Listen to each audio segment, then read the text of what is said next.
if anyone's interested. This is called Him, Her, and Cacti.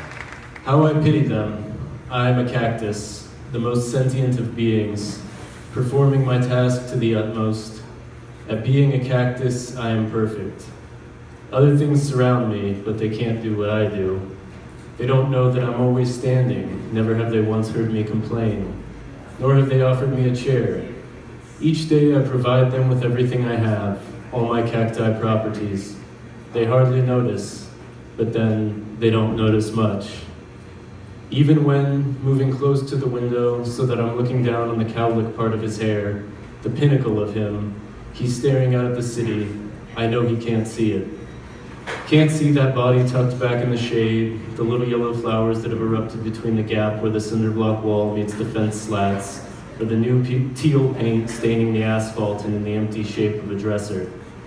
He can't see these things, and she doesn't bother to look. That's the difference between them.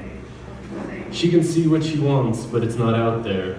She doesn't think it is for him either, and lately they've talked about that. I've held my peace.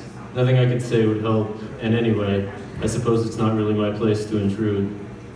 She sees a future for them, together, doing whatever. It doesn't matter. She wants them to have the things they want, to do the things they want to do. Thinking that maybe in South America, Holland, even Denver, they could find something in that change of landscape that would bend to their will. It doesn't take much to keep me alive.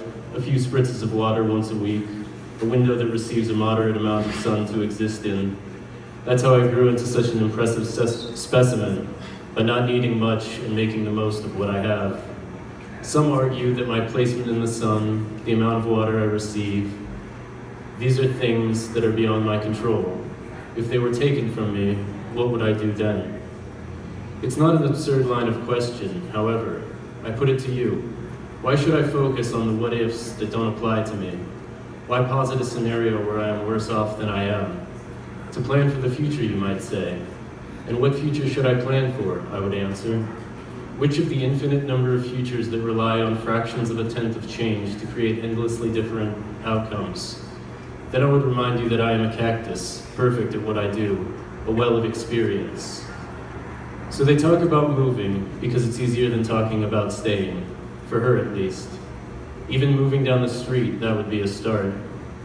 What if we sold everything, bought a little trailer, a really little one, just big enough to sleep in, and we could figure out how to hook it up to the car.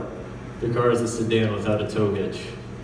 I look at it through the window as he posits this idea, at the rust spots that are slowly eating through the top, have already devoured the clear coat, the paint, and are making a go at the metal. And we could drive around to all the festivals, like Outside Lands, South by Southwest, Coachella.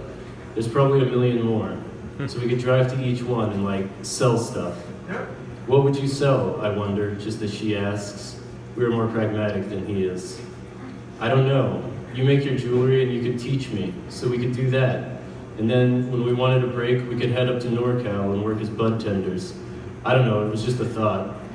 The problem is, he's always coming up with thoughts. Like when he applied to Musicians Institute last year, thinking that he could get a student loan, and once he was in the program, with all those tools at his fingertips, he'd be able to record an album for free, using musicians from the school, and then drop out and shop the album to record labels. They went to the orientation one Saturday, where he quickly realized that was less of a plan and more of a pipe dream. But we've stuck with him, her and I. It's not like he's holding her back. She has 2 degrees and half of the credits for her master's. Each time she goes back to school, sure that this new direction will be more to her liking, she winds up back where she started, but with more debt and one more thing on the list of stuff she's for sure not interested in. Right now she's working as a dispatcher for a tow truck company, which he hates because he thinks it's bad karma, to which her response is that until he gets a job, it's what keeps them in weed and rent money.